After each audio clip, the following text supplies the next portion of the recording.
இனிய உறவுகளுக்கு வணக்கம். நம்ம வாழ்க்கை சக்கரம் நகர்வதே ஆசைன்னும் அச்சாணியால் தான். அதனால தான் ஆசை இல்லாத மனுஷன் இந்த உலகத்திலேயே இல்லை. அப்படி இருந்தால் அவங்க ஒரு துறவி, இல்லைன்னா மகான், இல்லை சன்னியாசியாக தான் இருக்கணும். இதுதான் உலக நியதியும் கூட. அதுக்கு எடுத்துக்காட்டாக ஒரு குட்டி கதை இங்கே பார்க்கலாம். நம்ம எல்லாருக்கும் அல்ல அல்ல குறையாத அக்ஷய பாத்திரம் தெரியும், கேள்விப்பட்டிருப்போம். ஆனால் போட போட நிரம்பாத இன்னொரு பாத்திரம் இருக்குது. அது என்னன்னு தெரியுமா? நம்மள பல பேர்கிட்ட அந்த பாத்திரம் இருக்குது. அதுதான் பேராசை என்கின்ற பெரிய பாத்திரம். அதை யாராலையுமே நிறைவு செய்யவே முடியாது. இந்த பேராசையை பற்றி ஒரு முதியவர் ஒரு சின்ன கதை சொல்லியிருக்கார். அது என்னன்றதை இப்போ பார்ப்போம். ஒரு ஊரில் ஒரு மன்னர் இருந்தார். அவர் ஒரு நகரவலம் போயிட்டு இருந்தார். அப்போ பார்த்தீங்கன்னா, அவர் எதிர்த்தாப்புல ஒரு பிச்சைக்காரன் சுவாமி பிச்சை கொடுங்கன்னு கேட்டார். அப்போது அந்த ராஜா, தயவு செஞ்சு ஓரம் போயிடு, என் நிம்மதியை கெடுக்காத அப்படின்னார். உடனே அந்த பிச்சைக்காரன் சிரிச்சிட்டான். அரசர், ஏண்டா சிரிக்கிற அப்படின்னு கேட்டபோது அவன் சொல்கிறான், சுவாமி, உங்கள் அமைதியை கெடுக்கக்கூடிய நிலையில் இருந்தால் அதுக்கு பேர் அமைதியே கிடையாதுன்னு சொல்லி சிரித்தான். உடனே ராஜாவுக்கு ஒரே புதிராக போச்சு. என்னடா ஒரு பிச்சைக்காரன் இப்படி பேசுகிறானே, அப்போது எதிர்க்கில் நிற்கிறது வெறும் பிச்சைக்காரன் கிடையாது, இவர் ஒரு துறவியாக இருக்கலாம் அப்படின்னு மன்னருக்கு புரிஞ்சிடுச்சு. உடனே பார்த்து, துறவி, உங்களுக்கு என்ன வேணும்னு ராஜாவை கேட்குறார். அந்த துறவி மறுபடியும் சிரிக்கிறார். அரசே, உங்களால் முடியாததெல்லாம் கொடுக்க முடியும்னு சொல்லி சத்தியம் செய்யாதீங்க அப்படின்னு சொன்னோடனே மன்னருக்கு கோபம் வந்துடுச்சு. என்ன நீங்கள் இப்படி சொல்கிறீங்க அப்படின்னு சொல்லிட்டு நகர்வலத்தை பாதியிலே நிறுத்திட்டு, வாங்க அரண்மனைக்கு போகலான்னு துறவியை அழைச்சிட்டு அரண்மனைக்கு வந்துட்டார். துறவி தன்கிட்ட இருந்த பிச்சை பாத்திரத்தை நீட்டி, இது நிறைய எனக்கு பொற்காசுகள் கொடுங்க மன்னா அப்படின்னு சொல்லி சொன்னார்.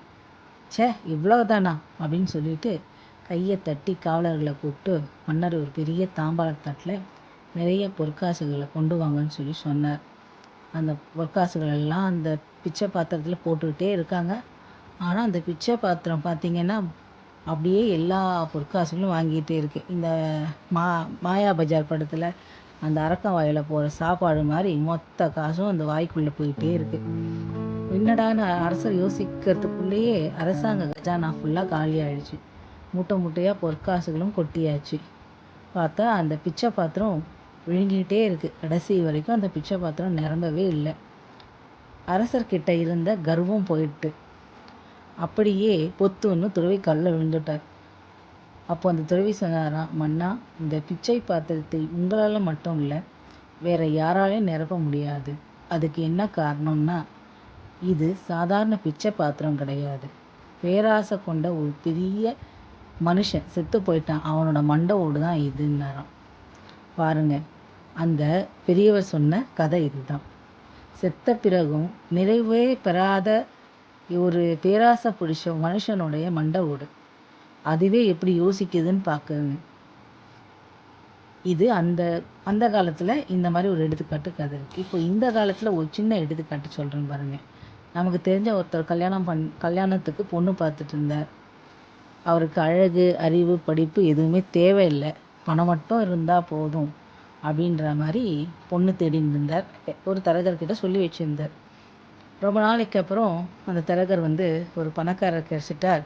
அவங்க வீட்டில் பொண்ணு பாருங்க அப்படின்னு சொன்னார்.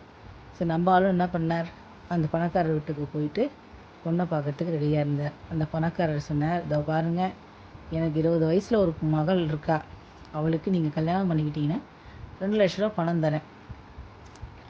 இல்லை, எனக்கு இன்னும் 25 வயசில் இன்னொரு பொண்ணு இருக்கா, அவளை கல்யாணம் பண்ணிக்கிட்டிங்கன்னா 2 லட்சம் தரேன்னார். இதுவும் இல்லைன்னா 30 வயசில் ஒருத்தி இருக்கா, அவளை கல்யாணம் பண்ணிக்கிட்டிங்கன்னா 3 லட்சம் தரேன்னு சொல்கிறார்.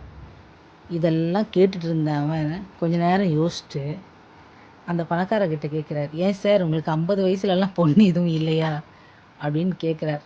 பார்த்தீங்களா, இதுதான் பேராசை. கிடைச்சதில் ஒன்று எடுத்து நிம்மதியாக வாழணும் அப்படின்ற ஒரு எண்ணம் இல்லாமல் கிடைக்காத ஒன்று இருக்கா அப்படின்னு தேடிட்டு இருக்கிறது தான் பேராசை. இந்த பேராசையோட இது என்றைக்குமே முடிவு பெறாது, முற்றும் இல்லை.